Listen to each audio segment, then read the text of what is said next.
Talkies Fan, masih bersama saya Tiffany Raitama. Apa kabar Anda di akhir pekan ini? Harus tetap semangat, walaupun weekend tetap harus ini ya, aktivitas penuh pokoknya. Jangan malas bergerak, seperti tamu-tamu saya yang akan hadir. Kali ini adalah mereka anak muda, orang-orang yang punya gerakan yang luar biasa, tidak hanya peduli, tapi mereka juga berani untuk beraksi. Nah, tamu saya yang pertama adalah satu komunitas yang menamakan dirinya adalah Jangan Bergerak.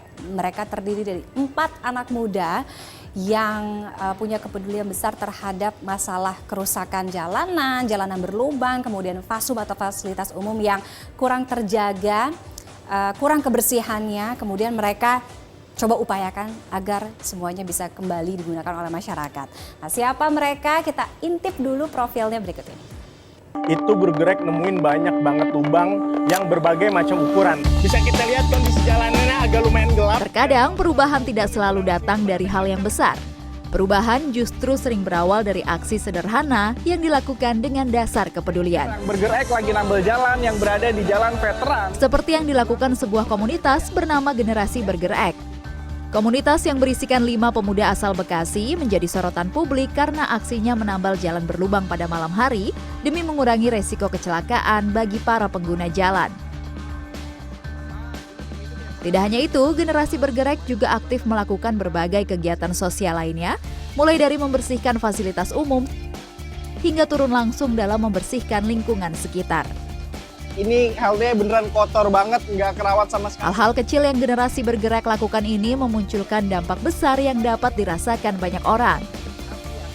Lalu bagaimana awalnya Generasi Bergerak memulai gerakan ini dan apa yang mendorong mereka untuk terus bergerak? Kita simak selengkapnya. Peduli, berani, beraksi, ini yang komitmen dan juga sekaligus usaha yang mampu dibuktikan oleh anak-anak muda yang tergabung dalam bergerak ya, bukan burger makanan tapi bergerak gitu sepertinya. Sudah hadir di Talkies Fan kali ini ada bergerak, ada Syafi Marif, biasa dipanggil Web, dan juga ada Geraldi Wemi Suhestian. Wemi dan Web, apa kabar? Udah berapa banyak jalan yang ditambal mungkin hari ini? Ya, sejauh ini sih kalau hitung lubang sih udah hampir 12-15 lubang sih lebih. 12-15 lubang, oke. Jadi bergerak ini apa sih sebenarnya? Kenapa melakukan hal-hal perbaikan seperti ini? Sebenarnya berawal dari kita sebelumnya kan memang satu circle ya, kayak satu kumpulan tuh, satu geng yang dimana awal mulanya ya obrolan tongkrongan. Obrolan tongkrongan ya biasalah kita keluh kesah ya, keluh kesah yang akhirnya ada beberapa momen akhirnya kita memutuskan untuk kayak coba yuk untuk gerakin nih, karena kita sendiri juga salah satu korbannya gitu. Oke, kalian pernah jadi korban kecelakaan gara-gara jalan Hampir rusak? jatuh sih sering. Oh, sering? Sering, dan motor nabrak lubang ntar mogok gitu. Beberapa kali Iya, kejadian. bocor lah. Ya, velgnya peyang lah apa segala macam itu. Astaga. Dan itu kakak boleh tanya lah teman-teman Bekasi yang memang mereka tiap hari berkendara pakai motor tuh pasti keluhannya yang nggak jauh-jauh dari itu gitu. Betul begitu warga Bekasi? Apa ini keluhan dan suara hati dari kalian semua warga Bekasi? Oke, bergerak ini kan baru di tahun ini sebenarnya. Baru jalan berapa, 5 bulan, 4 bulan ya? Aktifnya sih kurang lebih dari Januari, akhir Januari ya. Oke, jalan pertama yang dibenerin apa? Jalan Atau aksi pertama yang kalian lakuin itu apa? act pertama yang kita lakuin itu justru dibersihin halte, Kak. Oke, halte bus. Halte bus, ada bis kita namanya itu Transpatriot, itu kita ngebersihin haltenya. Karena memang itu dapat aduan dari temen kita, kalau halte itu kotor, berdebu, sampahnya itu nggak dibuang gitu. Jadi akhirnya dari tongkrongan tadi itu. Dan di kalian berempat ya? Ya, kita berempat. Ada Mas Jaka sama Mas Ilham. Itu kita berempat akhirnya, daripada kita buang waktu malam weekend ini buat ngopi-ngopi gitu kan, kenapa nggak dari tengah malam ke subuhnya itu kita bersih-bersih halte gitu. Oh, Justru jadi ini dilakuinnya weekend? Maksudnya kalian ngelakuin aksi bersih-bersih halte, nambal jalan ini bener, weekend? weekend. menjelang weekend, Jumat malam. Karena kita semua kan sebenarnya kerja full time juga, Kak. Ya. Oke. Iya, jadi kita nyari waktu kosong setelah kerja, yaitu di Jumat malam biasanya. Karena kan Sabtu Minggunya libur ya. Nah, makanya kita fokusin untuk, oke, tiap Jumat malam ya kita. Mulai jam berapa biasanya? Jam 12 malam sih ya. Nunggu memang sepi kan, jalanan dan halte itu. Ada tuh yang sepi di Bekasi tuh. Sepi banyak, Kak. Sepi tuh ada, yang ngebut banyak. Sama Gitu, dong Iya, ya. sepi tapi ngebut gitu. Sampai tapi subuh ngebut. berarti ngerjainnya. Sampai subuh. Iya. Halte itu pernah sampai jam 5:30 pagi. Sampai si bisnya nih udah ngantri di halte juga, Iya. Kak. Nah, itu halte di salah satu halte Transjakarta. Jadi Bekasi itu ada dibantu juga sama Transjakarta, ada beberapa jurusan Transjakarta itu yang masuk sampai Bekasi. Itu kita bersihin haltenya, halte Transjakartanya itu di samping tol Bekasi Barat. Nah, itu kotornya lumayan waktu itu kita sampai nyikatin lantainya, sampai kacanya itu sampai TJ-nya itu udah parkir di situ di depan halte dan supirnya nanya ngapain Mas? Dia pikir penumpang pertama ya? Iya. Ternyata orang habis bersih-bersih dari tengah Habis malam ya? dibersihin. Oke, oh jadi kalian ini sebenarnya pekerja kantoran, selalu melakukan aksi bersih-bersih ini di Jumat malam atau setelah office hour menuju weekend hari libur. Iya. Nggak ada kegiatan lain selain bersih-bersih gitu ya. Mungkin kalau anak-anak muda umur-umur mereka nih ya 25 tahunan gitu kan lagi nongkrong sampai tengah malam Jumat malam gitu. Ini malah nyari. Oke, nah nemuin jalan berlubangnya itu atau lokasi yang mau dibersihkan itu gimana? Bagi-bagi tugas kah atau berdasarkan laporan dari orang masyarakat? Sebenarnya awalnya kita masing-masing punya tugasnya sendiri, Kak. Oke. Cuma semakin kesini Kalau gitu ini kan. apa?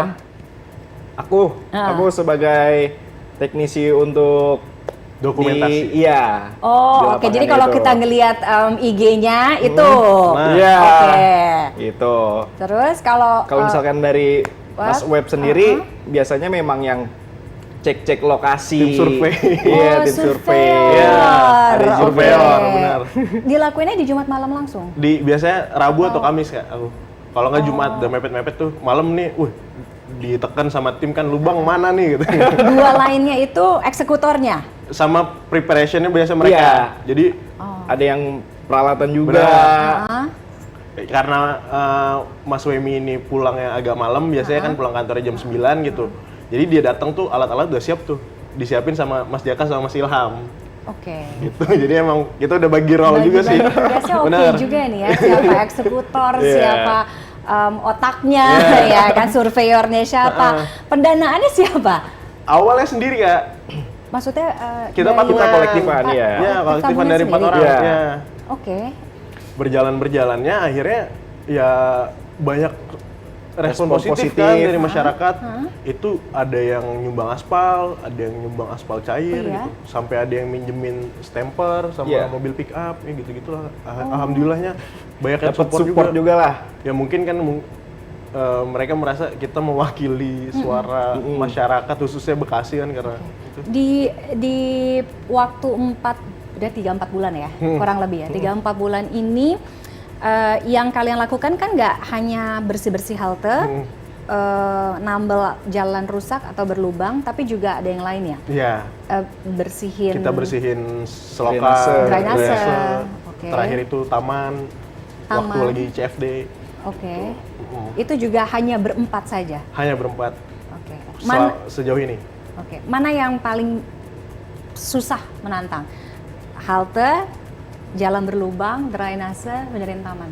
Kalau dari itu sih paling mengancam keselamatan ya, itu jalan Jalan berlubang. berlubang. Apalagi dia Mas Wemi ini kan tim konten Kak.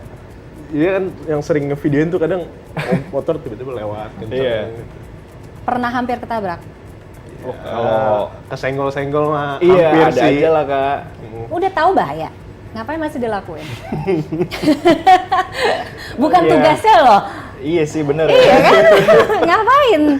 Cuma ya balik lagi ya, Kak. Maksudnya itu kan keresahan kita sendiri ya, Kak. Dan teman-teman juga ngerasain hal yang sama. Benar. Kebetulan, ini kita sama-sama mau nih. Dan Iya kan? dan Satu luang. frekuensi berempat Iya, ya semuanya. Betul. Dan ada waktu luang di malam Sabtu gitu. Jadi ya udahlah, sekalian bentuk kritik kita juga sih ke pemerintah gitu. Ya jadi sebagai menyampaikan aspirasi masyarakat juga, keluhan warga Bekasi juga gitu, dan bentuk kritik juga ke pemerintah. Responsnya pasti beragam dari masyarakat. Ada yang merasa terbantu, ya kan, dengan aksi kalian. Benar. Tapi mungkin ada juga yang cynical karena ini cuma anak muda yang nyari viral doang, nyari panggung gitu. Ada. Gimana? Sejauh ini sih ada beragam ya, Kak. Ada positif, ada negatif. Cuman lebih banyak positifnya, jauh lebih banyak positifnya. Dan kita pun ngeresponnya ya itu hal yang wajar, apalagi di era sosial media kayak gini kan, pas semua orang boleh berkomentar gitu. Jadi kita lebih fokus ke yang positifnya sih, Kak. Kita nggak ambil pusing sama yang negatifnya sih. Ya udahlah, kalau memang mereka berpendapat seperti itu gitu. Yang penting kita tetap ngelakuin aksi yang kita bisa, bentuk kritik yang kita sampaikan itu juga masih bermoral dan dengan aksi gitu. Jadi kita lebih fokus ke positifnya gitu. Toh juga banyak yang ngedukung kita gitu. Oke. Keresahan kalian ini pernah disuarakan ke dinas terkait nggak sih? Artinya gini kan, memang ini bukan tugas kalian. Ini hak kalian sebagai warga Bekasi ya kan, untuk mendapatkan sarana, prasarana, fasilitas, infrastruktur yang ideal gitu. Tapi kan kenyataan di lapangan. Nah, ini kan ada orangnya sendiri, ada dinasnya sendiri. Ini pernah nggak lapor? Atau mungkin setelah aksi-aksi kalian ini pernah nggak ada mungkin DM atau yaudah deh kita bareng gitu? Kalau misalkan menyuarakan, kita selalu menyuarakan ya Kak. Setiap kita habis nambel, kita selalu menyuarakan. Ini lokasinya di sini loh. Ini mungkin beberapa titik juga udah ada memakan korban gitu. Mau sampai kapan nih dibiarin gitu loh. Ada Ya, perubahan nggak? beberapa feedback mungkin ada yang langsung dieksekusi, tapi sejauh ini ada juga yang masih menunggu sih Kak. Apa sih menurut kalian tuh susah banget gitu? Menurut Apa tantangan di lapangan? Kan kalian udah kerja lapangan nih, udah turun 3-4 bulan gitu kan. Iya. Dengan kapasitas yang sedikit, yang mungkin tidak bisa mengakomodir seperti dinas yang seharusnya bisa mengakomodir itu gitu. Tapi kenapa nggak bisa melakukan hal sama dengan kalian? Gak tahu sih kayak ya. Cuman sih sejauh ini ketika kita ngaspal berempat itu lumayan capek. Mungkin karena itu. Oh ya, ya iya berempat. Kayaknya sih keterbatasan anggaran juga sih Kak. Mungkinnya kan karena kan mereka ada regulasinya ya setahu Atau saya. sebanyak apa sebenarnya jalan rusak di Bekasi? Ya bisa dibilang lumayan banyak sih Kak. Benar. Banyak. Itu di jalan yang rayanya aja kan ada lubangnya, apalagi kan di jalan-jalan yang masuk komplek yang kecil-kecil itu apalagi lebih banyak Paling lagi. parah yang pernah ditemuin apa? Paling parah yang kita pernah temuin itu di Yang Narogong pertama kali itu. Tapi itu kita belum nambel Jalan itu. raya? Jalan Raya Narogong. Narogong. Iya, karena pada saat itu kita langsung lihat sendiri Kak, di depan mata kepala nih ada kecelakaan Kak. Jadi pas kalian lagi nambel atau lagi Itu survei? waktu itu kita Sebelum. belum nambel tuh Kak. Iya. Oh, oke. Jadi waktu itu di awal-awal itu kita nemu jalan rusak Cipendawa itu baru kita videoin itu Kita tandain gitu loh ke awalnya. tandain. Ah. Kalau ini jalan berlubang kita pilok tuh. Oh, di pilox putih Iya, gitu. iya. Oke. Waktu itu. Ah. Nah, pas kita lagi proses milok itu, kebetulan Mas Memi lagi nge-record, itu beneran ada yang jatuh, Motor. motor. Dan di setelah motor itu jatuh tuh ada rentetan mobil juga lagi kencang gitu. Emang kondisi jalannya parahnya tuh kayak gimana? Lubangnya berapa? Lubang dalam itu bisa 3 atau 4 berurutan gitu Kak. Jadi kan Dengan kalau jarak yang dekat dengan gitu? jarak Iya, yang dekat, berjejer gitu Kak. Oke. Dan itu juga, itu yang beneran jatuh ada. Juga ada yang mau jatuh juga banyak banget Kak. Ditambah lagi kondisi jalanan yang gelap. Ini Apalagi jalan kalau misalkan raya habis besar? hujan. Jalan raya provinsi. besar ya. Oh, oke. Itu kalian ngelihat ada orang kecelakaan gitu? Betul. Itu yang paling parah sih sejauh balik ini ya. kerja jatuh itu stang motornya bengkok, remnya udah bengkok. Itu langsung kalian tambal? Nah waktu itu besokannya Besokannya. kita posting langsung ditambal tuh sama Pemkot, sama Pemprov, Oh. sama pemerintah langsung ditambal waktu itu di jalanan itu. Sekarang pun kalian juga banyak terima aduan dari masyarakat dong, Betul. khususnya warga Bekasi kan, Betul. pastinya kan, penuh tuh DM pasti. Ada aja sih. Ada. Udah mau bagi lumayan. tugas sama Pemkotnya. Ini Pak, saya yang sebelah sini, Bapak yang sebelah sini gitu. Jadi biar bisa ke cover semua Kita sih ya. pengennya kita udah nggak bertugas sih ya. Tapi apa sih yang mau message yang kalian sampaikan dengan aksi kalian ini? Artinya apakah mau dicap sebagai tukang aspal terus, ya kan? Atau sebenarnya ada message lain yang mau kalian deliver? Message kita itu sebenarnya yang pengen kita deliver itu harusnya ya Kak, visi kita tuh sebenarnya nggak berhubungan sama nggak cuman aspal doang, tapi memang mimpi kita tuh kenapa ya, apalagi khususnya Bekasi gitu kan, kenapa ya fasum-fasum itu nggak ada standarnya gitu. Kayak taman dibikin bagus, ramah anak, ruang ngerokoknya itu terpisah gitu kan. Karena kan kita lihat selama ini taman-taman fasum-fasum itu kayak halte, kok nggak ada standar bersihnya itu seperti apa sih gitu. Kita tuh nggak tahu aspal itu di jalan raya itu standar bagusnya itu apa sih. Kita sebagai masyarakat tuh nggak pernah tahu Kak, dan nggak pernah teredukasi sama itu gitu. Nah, visi jauh kita itu adalah fasum-fasum ini tuh punya standarnya gitu Kak. Ya ngikutin negara maju lah gitu kan. Itu sih goal kita tuh itu sebenarnya. Nah, yang kita lakukan ini sebagian dari bentuk kritik.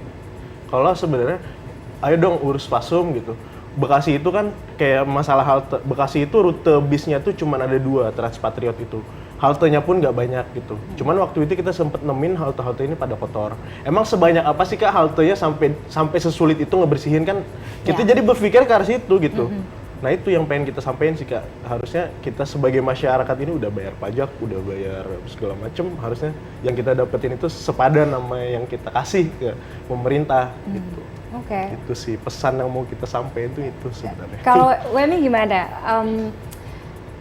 Aksi kalian kecil, nggak bisa dikompar hanya 4 orang, ya kan, 4 anak muda yang melakukan itu seminggu sekali dengan keterbatasan waktu, anggaran biaya gitu kan, dan lain sebagainya gitu. Tapi kalian mau berbuat sesuatu. Membayangkan apakah Bekasi akan ideal pada suatu hari nanti gitu? Seberapa mewujudkan idealnya Bekasi itu gimana? Harapannya sih seperti itu ya Kak. Cuma ya kita nih cuma berempat sejauh ini ya. Kita hanya menyuarakan bagian dari masyarakat yang lain aja nih. Balik lagi tinggal ke, sebenarnya kan udah ada pemerintah yang harusnya bisa mensupport hal itu. Jadi ya sejauh ini kita membantu yang kita bisa, harapannya ya pasti bakal jauh lebih baik lagi gitu. Dan nggak harus melulu harus kita dulu lah bahasanya, atau di era digitalisasi ini harus viral dulu gitu loh. Kalau bisa ya emang harus udah maju di depan kita. Iya. Sampai kapan sih mau bersihin halte, taman, ngaspal jalan, Web? Kayaknya sampai, aduh bingung sampai kapan. Tapi ketika nanti kita kayaknya Bekasi udah enak nih jalanannya gitu. Kapan tuh kira-kira kamu? Harapannya sih bulan depan sih Kak. Kayak jalan udah pada mulus. Sebenarnya kita tuh senang kalau nggak nemuin di Bekasi, karena kan kita gerakan ini kita juga nggak mau lingkup kita kecil se-Bekasi doang sih Kak. Kita tuh bahkan udah punya gambaran kayak tahun depan kita udah harus jalanan di Indonesia tuh, apalagi di luar Jawa ya Kak. Itu banyak yang kayak harus diangkat deh ini gitu. Nah kita tuh bahkan mimpinya itu tahun depan itu kita udah bisa keluar nih dari Bekasi. Entah itu nanti kita ke Palembang, Intinya Bekasinya udah beres Udah dulu, beres dulu. baru cari tempat yang Iya, lain, benar. bantuin yang lain, Iya. ya kan, Heeh. bergerak di tempat-tempat yang lain. Benar. Karena kan ada banyak lah kota-kota lain yang bahkan lebih Parah lagi. Iya, karena kalau misalkan dari data per 2026 Kak, itu ada sekitar 6,35% jalanan nasional yang lokasi itu parah gitu. Kalau misalkan dikalkulasi tuh bisa ribuan kilometer, ya kan? Jalan-jalan di kota kabupaten tuh juga sejauh ini parah juga Kak. Iya. Makanya kita berharapnya juga setelah Bekasi beres nih, secepatnya kalau bisa, ya kita juga pengen bergerak keluar. Ayo Bekasi biar cepat beres, biar cepat bersih fasumnya, jalanannya nggak ada yang rusak, nggak ada yang berlubang. Anda warga Bekasi semuanya ya harus bangga punya anak-anak muda yang seperti ini. Paling tidak melakukan aksi kecil tapi punya dampak yang besar bagi ya wilayah di Bekasi sendiri, dan yang paling penting ya Pemkot harus bisa mendengarkan itu dan bisa saling ngebantu ya kan, karena kan ada stakeholder, ada pemerintah, ada masyarakat ya, semuanya harus berembuk bareng ya. Thank you so much, terima kasih sudah bergerak datang ke Talk is Fun kali ini. Tetap hati-hati ya kan, keselamatan pokoknya yang nomor satu. Mudah-mudahan impactful terus ya kan. Pengennya sih nggak ada lagi video-video jalan rusak lagi ya yang muncul di IG kalian. Pengennya tuh ngelihatnya, oh jalanan ini udah bagus, udah mulus, udah nggak ada yang bolong-bolong, rusak-rusak. Pengennya gitu sih ya. Hopefully ya. Terima kasih sekali lagi Wemi dan juga Web. Salam untuk teman-teman bergerak dua lainnya. Dan usai jeda kita juga masih akan kembali orang-orang atau mereka-mereka yang punya kepedulian, keberanian, dan juga pastinya usaha yang konkret nyata untuk membuat perubahan. Tetaplah bersama kami. Yang penting mereka mau peduli tentang regenerasi petani, mereka mau belajar menanam, mereka mau memberikan yang terbaik, mau berdampak, mau bermanfaat ke masyarakat. Bagi kami itu udah pang. Gitu. Bagi kami udah pang itu. Sudah pang.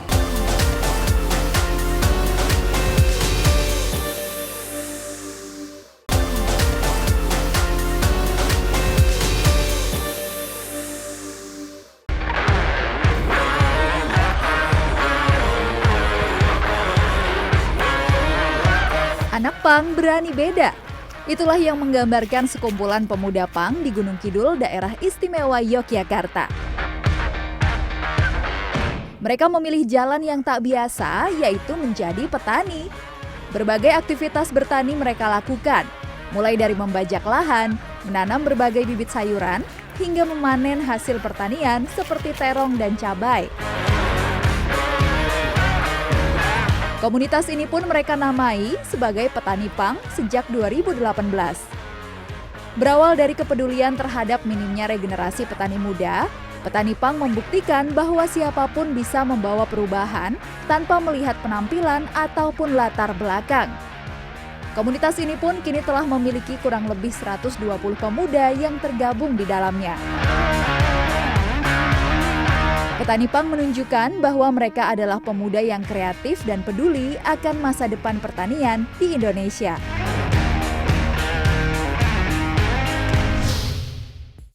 Kita selama ini mungkin membayangkan anak pang itu gahar gitu ya, seruntulan. Tapi ternyata ada satu komunitas di Gunung Kidul yang tadi Anda sempat lihat, mereka punya satu bentuk kepedulian, anak-anak pang yang punya kepedulian terhadap pertanian. Ya, jadi anak pang yang kemudian nggak alih profesi sih ya, tapi mereka peduli untuk bisa menanam atau juga bertani di wilayah mereka sendiri. Nah, sudah hadir, kita bawa dari Gunung Kidul, Yogyakarta.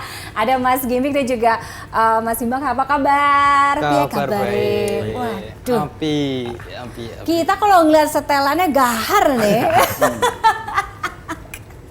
Bener ya? Tapi aslinya enggak. Enggak ya. Boleh dari luar kelihatannya gahar gitu ya, anak pang, tapi hatinya ternyata kepeduliannya terhadap isu sosial tuh tinggi. Ini memang dari komunitas anak pang, Mas Ibak dulu ya mungkin yang bisa jelasin, dari komunitas anak pang yang akhirnya bergerak jadi petani gitu. Betul. Gimana Mas? Ya, cerita singkatnya di tahun 2015 saya kembali ke Gunung Kidul setelah perjalanan dari 2004. Saat itu saya keliling bersama teman-teman komunitas dari Sabang sampai Merauke lah, bisa dikatakan seperti itu. Terus di tahun 2015 kembali ke Gunung Kidul. Tahun 2018 saya membangun sebuah itu tadi bersama teman-teman kelompok petani pang Gunung Kidul. Oke, ada berapa banyak petani pang di Gunung Kidul? Kalau yang dari teman-teman pang sendiri ada sekitaran 40-an orang. Oke, gitu. Banyak juga ya? Ya lumayan. Okay. Semoga lebih banyak lagi. Semoga lebih banyak lagi. Jadi syarat masuknya harus anak pang dulu nih? Nggak harus, sebenarnya. Banyak yang mau daftar tapi bukan anak pang soalnya. Yang penting mereka mau peduli tentang regenerasi petani, mereka mau belajar menanam, mereka mau memberikan yang terbaik, mau berdampak, mau bermanfaat ke masyarakat. Bagi kami itu udah pang. Gitu. bagi kami udah pang itu. Sudah pang. Oke, jadi standar anak pang zaman sekarang, anak pang di Gunung Kidul adalah bertani. Bertani. Oke, Mas Gimpik, berarti udah mulai dari 2000 barengan, dari 2015. Enggak, baru 2023 kayaknya. Baru 2023. Ya. Apa yang membuat Mas Gimpik tergerak untuk bertani? Ya karena di rumah nggak ada yang peduli sama petani, anak-anak muda kan sekarang jarang yang ikut mau terjun ke sawah, itu kan jarang kok. Tapi keluarga memang bertani? Iya. Keluarga bertani. Semua yang ada di sini memang berangkat dari keluarga-keluarga yang memang mungkin Iya. dari kecilnya dilihat memang Betul. pekerjaannya Iya. adalah bertani. Bertani. Iya. Bertani ya buruh tani, semuanya seperti itu. Tapi kan kembali lagi masyarakat kita itu kan sesepuh-sepuh kita kan mereka bekerja keras dengan harapan anaknya bisa sekolah, terus punya cita-cita bekerja. Nah terus yang mau bertani siapa kan seperti ini. Jadi kita juga akhirnya bisa berdamai, tidak menyalahkan satu pihak dengan pihak lain. Ya wis kalau nggak ada yang mau bertani ya kita aja lah. Oke. Gitu. Pas pertama kali terjun gitu ya, pasti kan karena orang-orang atau masyarakat di desa, di dusun gitu ngelihatnya, ini yakin anak pang, setelah begini mau bercocok tanam, Iya, nabur iya. benih. Betul. Iya nggak sih? Betul. Ada stigma itu kan? Ya jangankan dari petani, saat awal kita mencoba kita pun ragu bisa berhasil atau enggak karena pertama kita juga tidak punya basic di pertanian, kedua kita juga tidak punya lahan, yang ketiga kita juga lama di jalan terus bagaimana caranya bertani gitu. Tetapi saat itu kita punya semangat yang tinggi, kita harus bisa membuktikan karena dari dampak kenapa awal mula petani pang itu sendiri terseletup. Gitu.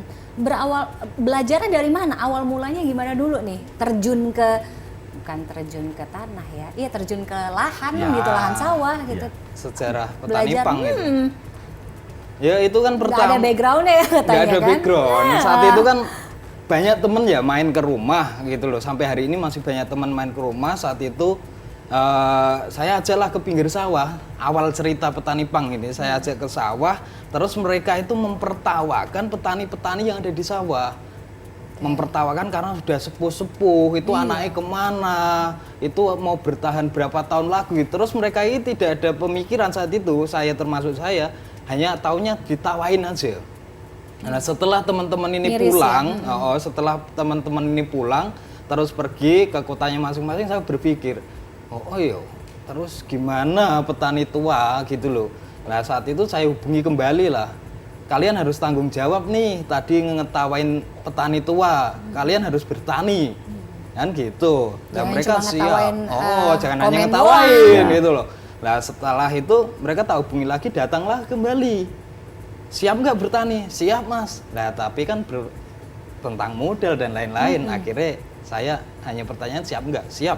Ya tak usahakan segala sesuatunya untuk mereka bertani. Modalnya dari mana mas? Itu saya menggadikan sertifikat orang tua tanah. Kamu bukan anak durhaka kan mas? Tapi Itu atas izin kan? atas izin orang tua itu punya tanah selebar 12 meter.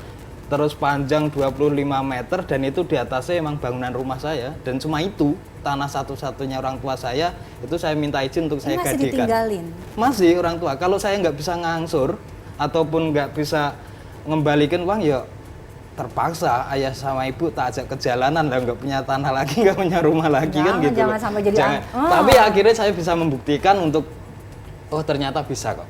Kita bisa melunasi hutang bank Sudah saat lunas? itu sudah jauh dan kita malah bisa membangunkan beberapa rumah gitu loh untuk iya? beberapa Masya Allah. masyarakat gitu. Oke. Ini kalau bertani modelannya begini nih?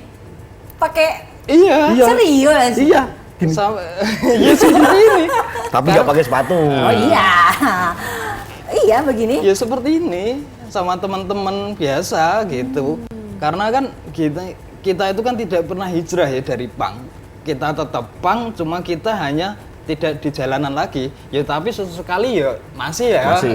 bersama Jiwa. teman-teman, Wah. ngumpul bersama teman. Tapi kan ya wes karena ini style kita dan akhirnya juga masyarakat di tempat kita kan masyarakat kita sudah cerdas ya. Maksudnya masyarakat sudah tahu oh toh itu ada buktinya kok. Terus mereka juga berdampak di generasi kok gitu. Akhirnya mereka juga tidak berpikiran yang aneh-aneh. Pernah ada yang skeptis nggak Mas Gebek? Yakin nih setelan begini anak pang gitu ya bisa Jelas. bantu. Jelas. Jelas. Bahkan ibu sendiri. Oh iya? Ibu sendiri. Apa? Nggak mungkin kamu bisa tani. Tapi sekarang udah ada hasilnya itu, udah ada kebanggaan sendiri buat saya dan buat ibu bangga. Oh anakku bisa bertani. Gitu. Oh, kalau misalkan dari teman-teman pang di luar komunitas pang petani gitu ya, anak pang kan hidupnya di jalan, ngapain di sawah gitu? Pernah ada yang kayak gitu nggak? Ya. Pernah? Bener pernah gitu loh, pernah sering. Makanya di tempat kita itu ya Udah nggak asik nih, udah nggak main sama kita. gitu. banyak konflik di komunitas ya, banyak konflik, banyak perdebatan.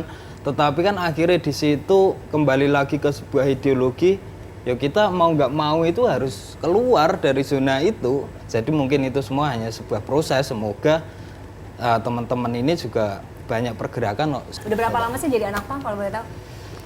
Kalau saya sendiri dari 2004 itu sekarang 2026 itu berarti ya 22 tahun ya? Ya, Kurang sekitaran. lebih ya. Kalau Mas Gembik 2018. 2018. Kenapa masih ada stigma mungkin di luar sana yang mungkin punya konotasi negatif terhadap anak pang? Ya karena gini, di semua komunitas, di semua lembaga, di semua organisasi, instansi itu kan pasti ada oknum ya. Nah itulah yang akhirnya membuat beberapa orang itu mungkin ada anak pang yang sering ngamen terus berbicara kasar atau memaksa, atau itu kan mudah tersorot di zaman sekarang di media sosial dan lain-lain. Nah itulah mungkin yang menjadi sebuah, tetapi harus kita lihat ke belakang, banyak teman-teman pang itu yang mereka itu juga, Mas Gimbi sendiri dia jualan sate, jualan makanan, ada Mas Bani itu juga dia ternak kambing, konveksi, ada temen yang bengkel las, ada temen yang furniture, banyak kok benernya. Mas, di catatanku, jadi petani pang ini katanya masuk bahan juga untuk program makan bergizi gratis, ya kan? Jadi komoditasnya apa yang disuplai, terus gimana distribusinya? Ya benar, kemarin kita didatangi dari yayasan, salah satu yayasan membangun dapur MBG di Gunung Kidul, ada 5 dapur, dan itu kita untuk nyuplai 5 dapur itu. Nah itu mulai untuk bulan ini, Mei ini, gitu kita juga kemarin belum lama didatangi dari BGN Jakarta, datang ke rumah untuk, Mas sampean harus ikut di program ini, dan saya ya dari awal kita memang seperti ini gitu loh. Jangan sampai petani kita itu akhirnya mereka juga kesulitan memasok itu, dan mereka juga terbuka. Emang bener kalau program ini tidak hanya mencerdaskan atau memberikan sebuah gizi di anak-anak, tetapi akhirnya kembali lagi ke masyarakat untuk sejahtera juga kan, seperti itu. Karena ya mungkin masih banyak beberapa petani yang tertolak mungkin ya, tetapi kan kembali lagi semoga ini yang menjadi yang terbaik gitu. Iya. Dan kita terima kok. Kita tidak hanya MBG, mau lapas, mau rumah sakit, mau hotel, mau siapapun yang mau beli produk kita bebaskan. Dan kok, gitu. siap ya? Siap. Berapa udah luas lahan yang udah dikerjain? Untuk saat ini sudah mencapai sekitaran 4.500 meter, dan semoga tahun ini kita bisa usahakan 1 hektar. Targetnya 1 hektar sampai Target untuk tahun ini. Oke, mantap. Mas Gimpik, beberapa profesi gitu ya, seperti petani, pembatik gitu kan, itu kan adalah profesi-profesi yang punya nilai warisan turun-temurun. Betul. Kita bilang kan ada nilai luhurnya di situ. Tapi sayang sekali untuk beberapa jenis profesi ini mulai ditinggalkan, khususnya tidak ada regenerasi itu. Nah, kita berbicara mengenai soal petani ini. Apa sih yang bikin anak muda? Kan Mas Gimi kan udah terjun. Biasa aja kok. Ya panas ya udah biarin aja, Pak. Bahkan pakai model baju begini ya sikat aja pokoknya. Tapi anak muda kenapa sekarang nggak tertarik jadi petani? Ya mungkin karena takut panas, itu tadi. Kurang bergengsi gitu profesinya. Iya. Terlalu gengsi sama profesi itu tadi. Itu yang dilihat. Yang dilihat itu. Kenyataannya di sana pun apa pendapat mereka juga begitu? Ya begitu. Nggak mau bantuin orang tua Takut gitu? panas, udah gitu aja. Takut panas. Takut hitam. Ya. Takut hitam.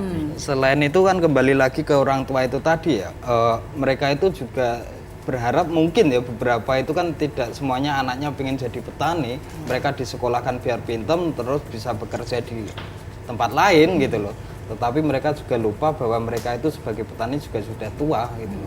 Makanya saat itu kita buat petani pang Gunung Kidul karena kita miris dengan regenerasi.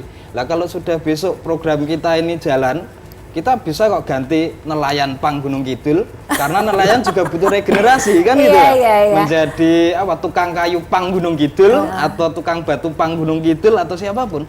Karena ini adalah sebuah pekerjaan yang perlu regenerasi dan di Gunung Kidul ini sudah cukup apa ya, cukup miris pekerjaan-pekerjaan yang karena mungkin besok orang bangun rumah juga sudah, kalau sudah tukang-tukangnya hilang, nggak ada kan juga bingung kalau nggak ada yang berlatih juga. Padahal itu kan sandang, pangan, papan itu kan sangat penting gitu. Mungkin itu sih. Oke, anak pang juga bisa jadi teladan ternyata ya kan. Ini aksi komunitas petani pang Gunung Kidul. Mas, apa yang mau disampaikan atau apa yang diharapkan dari komunitas ini bisa semakin bisa lebih berdampak lagi gitu ya, menggait anak muda atau anak-anak muda yang juga mungkin di luar sana mau anak pang, mau rocker, mau siapapun. Ya, harapan kita itu cuma simpel. Jangan biarkan anak pang ini bekerja sendiri gitu loh. Karena banyak lembaga yang harusnya juga lebih dari kita. Mari bersama-sama tidak hanya mendampingi petani yang sudah ada, tetapi bagaimana cara kita menciptakan regenerasi. Kita datang, ya program-program dari pemerintah mungkin ada petani milenial, taruna tani dan lain-lain, tapi kenyataannya kan tidak pernah sampai di titik tertentu mereka itu datang terus mendampingi atau mengecek atau apapun gitu loh. Nah, marilah kita itu bersama-sama gandengan dan saya tidak pernah peduli dengan siapapun itu, mau pemerintah, mau siapapun, yang jelas cita-cita kita hanya satu, ada regenerasi petani di Gunung Kidul, khususnya cuma itu sih. Oke, Mas Gimik mau sampai kapan jadi petani pang? Mungkin sampai mati. Soalnya slogannya jangan mati sebelum bertani. Jangan mati sebelum bertani ya. Kita kasih tepuk tangan untuk komunitas petani pang Gunung Kidul. Terima kasih sudah hadir jauh-jauh dari Gunung Kidul ke Jakarta, Mas Gimik dan juga. Aku suka banget. Jauh ya? Mudah-mudahan lebih bisa banyak menginspirasi tidak hanya komunitas pang aja ya, tapi juga anak-anak muda. Intinya yang aku tangkap adalah regenerasi. Mau itu bertani, mau itu apapun, harus ada regenerasi. Harus ada regenerasi. Sukses terus, mudah-mudahan target 1 hektar lebih. Amin. Amin ya tahun ini ya. Amin. Oke, usai jeda Talk is Fun kita juga masih akan kembali dengan gerakan yang punya dampak besar terhadap perubahan lingkungan ya, keberlangsungan lingkungan. Siapa mereka? Jangan kemana-mana, tetaplah di Talk is Fun. Kadang saya nemu botol-botol minuman alkohol di sekitar taman lapangan banteng itu.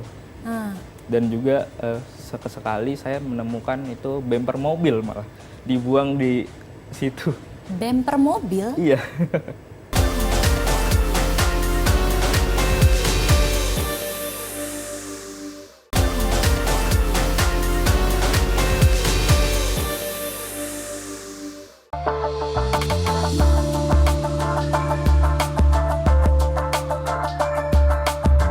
Hingga kini, sampah masih menjadi masalah yang tidak kunjung selesai, baik dari kesadaran masyarakat maupun pengelolaannya.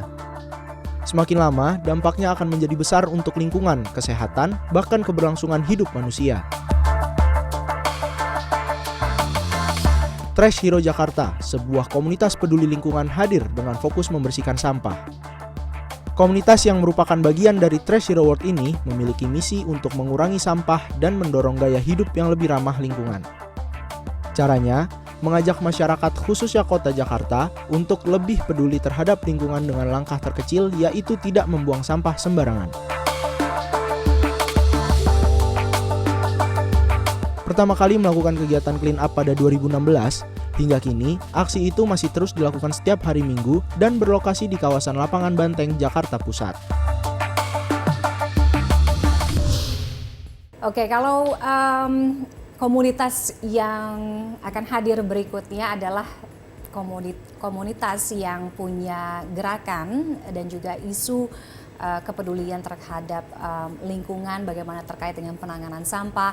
Ada satu gerakan global yang dikelola oleh relawan, beberapa relawan tersebar di beberapa kota di Indonesia, membersihkan, menghindari produksi sampah, terutama bagaimana bisa mewujudkan lingkungan bumi yang bebas dari sampah. Itu misi utamanya. Dan sudah hadir di Talk is Fun kali ini ada Trash Hero Jakarta, pengurus Trash Hero Jakarta, ada Mas Syahdan Syawalidan. Mas Syahdan, apa kabar? Alhamdulillah baik. Wah, ini ngejreng sekali ya, catchy sekali, kaosnya berwarna kuning, I'm a Trash Hero Jakarta, pahlawan sampah. Ya betul, ini identitas kita. Apa sebenarnya pekerjaan atau concern dari Trash Hero ini sih? Visi dari kita ini sebagai komunitas Trash Hero Jakarta sendiri, kita itu mendorong menciptakan bumi yang bebas dari polusi sampah plastik sekali pakai. Itu visi kami. Dan kami juga mengedukasi masyarakat umum untuk menggunakan konsep zero waste pada kehidupan sehari-hari. Oke. Nah, melihat permasalahan sampah ini, sampai sekarang apa yang di-capture? Apa yang masih menjadi tantangan sih penanganan sampah gitu? Kalau terutama khususnya di Jakarta ya, itu biasanya pengelolaan sampahnya itu kita di sini kurang baik. Dari pembuangan sampahnya itu masih dicampur, jadi sampah organik dan sampah anorganik itu masih dicampur dan berkumpul di TPA. Dan itu menurut saya sangat berbahaya karena kan nanti bisa menghasilkan gas metana ya dari percampuran sampah tersebut dan bisa memicu longsor dan juga ledakan di TPA. Oke, komunitas Trash Hero Jakarta ini apa kegiatan rutinnya sih yang dilakukan, Mas Syahdan?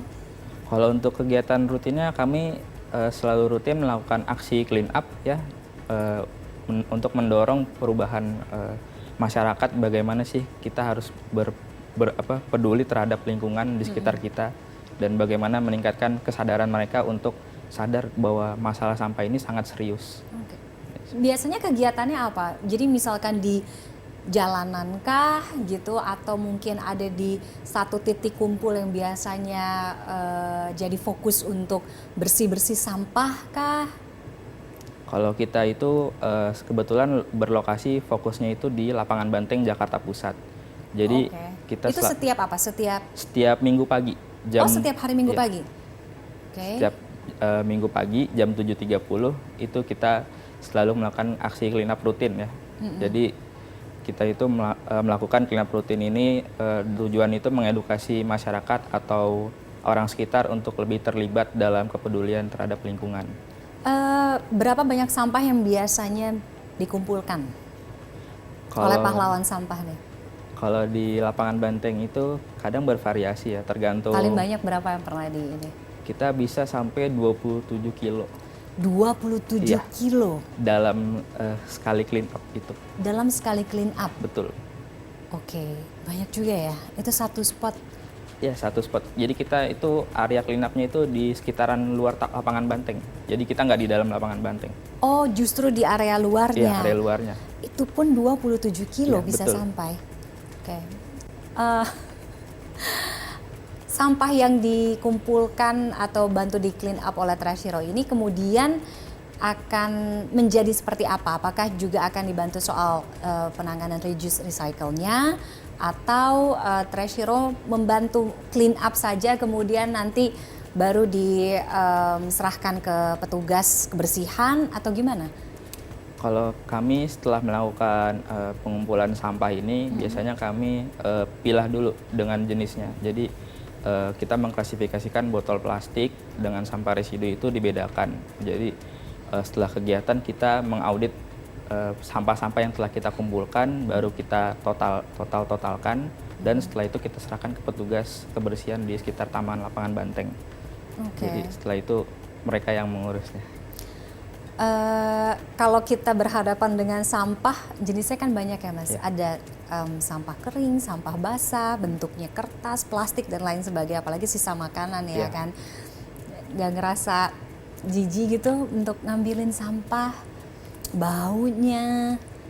Kalau hal seperti itu udah biasa banget ya kalau buat pahlawan sampah, karena kan kita nggak mandang bulu ya, kita ketika ada sampah ya yang kita lihat kita pasti pungut. Jadi menurut saya sendiri sebagai pahlawan sampah nggak begitu berpengaruh ya, karena udah biasa melakukan clean up tersebut. Ada nggak pernah nemuin atau clean up sampah gitu ya, jenis sampah yang kadang-kadang kok bisa ya dibuang di sini gitu? Ada pada momen tertentu itu kadang saya nemu botol-botol minuman alkohol di sekitar taman lapangan banteng itu. Dan juga sekali saya menemukan itu bemper mobil malah dibuang di situ. Bemper mobil? Iya. Ada di Itu sekitar kan situ. besar ya? Iya benar. Saya sendiri pun juga kaget ngelihatnya kan, kayak waduh ini siapa yang buang di sini? Tidak bertanggung jawab banget gitu kan sepertinya. Oke. Awal Trash Hero ini ada di Bali ya? Iya betul. Oke, gerakan pertamanya ada di Bali. Kemudian sekarang sudah relawan sudah tersebar di berapa kota? Sebar itu ada di 15 kota kalau tidak salah ya, di seluruh Indonesia, termasuk Jakarta salah satunya. Oke. Menurut Trash Hero sendiri gitu, aksi bersih-bersih seperti ini itu cukupkah untuk mengatasi masalah sampah? Menurut kami masih kurang cukup untuk mengatasi hal sampah ini, karena kan kita ini kan fokusnya dari hulu ya, jadi melakukan perubahan kepada individu. Yang bagusnya itu kita harus mendukung perubahan sistemiknya, bagaimana pemerintah mendorong produsen untuk mengurangi produksi sampah sekali pakai. Jadi jangan hanya dibebankan di masyarakat saja untuk pengelolaan sampahnya, tapi produsen dan pemerintah itu harus cukup mengambil andil dari hal tersebut. Oke. Apakah kita akan sampai di satu waktu sesuai dengan harapan dari Trash Hero bahwa bumi ini akan bebas dari sampah? Sepertinya kita akan menuju ke sana dengan tujuan kita melakukan perubahan sistemik ini, mendorong kebijakan pemerintah memaksa produsen untuk mengurangi sampah sekali pakai ini. Jadi ketika itu terlaksanakan, kita akan bebas dari sampah plastik sekali pakai seperti ini. Mas Syadan, kan gerakan ini kan berbasis relawan. Nah, artinya siapa saja bisa terlibat. Ya. Oke, kalau ada mungkin penonton sekarang yang mau ikut terlibat dalam kegiatan Trash Hero gitu, bisa gimana daftarnya? Kalau dari kami sendiri, kami membebaskan siapapun bisa ikut, dari anak-anak hingga orang tua. Oh iya, anak-anak juga bisa terlibat? Ya, kita juga ada program tersebut, Trash Hero Kids. Oh oke. Jadi memang pendidikan penanganan sampah itu dari usia dini Iya, ya, dari oke. usia Benar-benar menarik. Oke. Jadi kita terbuka untuk semua kalangan, cukup datang saja ke lapangan Banteng di jam 7.30 WIB. Oh jadi nggak perlu daftar? Tidak perlu langsung daftar, datang? langsung ikut saja. Perlu bawa apa? Kita Atau semua udah di-provide? kita sudah memprovide semua ya. Jadi kita menyediakan sarung tangan dan karung untuk pengungutan sampahnya. Jadi seperti itu. Jadi tinggal bawa diri aja untuk melakukannya. Kegiatan yang menarik untuk akhir pekan, bisa menghabiskan waktu bersama keluarga, juga sekaligus pendidikan atau edukasi terhadap keluarga, masyarakat, khususnya anak-anak ya, bagaimana meningkatkan awareness mereka terhadap sampah. Iya betul. Jadi mungkin kita bisa coba. Nanti Anda harus coba, mungkin bisa bawa anaknya, selain ikutan CFD, bisa ikut bersih-bersih sampah juga bersama Trash Hero Jakarta ya. Seperti itu. Terima kasih Mas Syadan sudah hadir, Trash Hero berbagi kepeduliannya. Mudah-mudahan sesuai dengan visi misinya bahwa bumi akan bebas dari sampah, dimulai dari lingkungan terdekat kita dahulu ya. Betul sekali. Sukses untuk Trash Hero. Terima kasih. Dan saya jeda, Talk Eson masih akan kembali, pastikan Anda tetap bersama kami.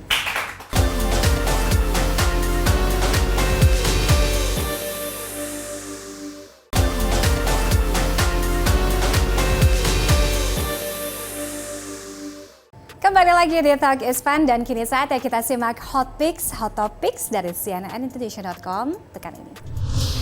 Oke, kita mulai yang pertama untuk Anda mungkin yang sedang melakukan perencanaan untuk traveling, untuk liburan. Nah, ini penting banget ya. Kapan sih waktu yang pas untuk booking hotel? Yang mungkin mau traveling nanti ya di pertengahan tahun di liburan anak sekolah.